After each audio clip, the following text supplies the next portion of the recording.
So hi everyone, this is a very important video which was actually needed to add this particular line of code in the fifth and sixth program. And the thing is, we have using this particular library, right? For this library, if you want to import this library, first you should be having the installation of this library.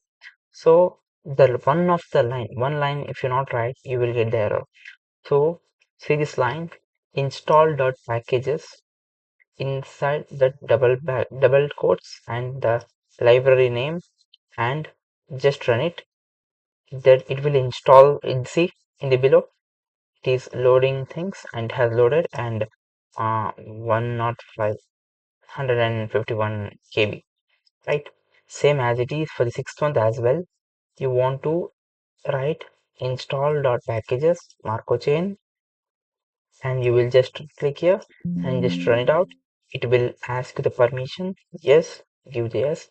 It will reset the sessions, and it gives some warning, don't worry, but it will restore the R sessions, and it will unzip everything it did automatically, and it say yes, successfully done. After completion, put the hash, okay, or else it will repeatedly install and delete. It will be happening. So after that, just run this program. This will 100% works. So actually, in the videos I forgot to add. So this is the main thing which is needed to. Yeah. Okay. Bye bye.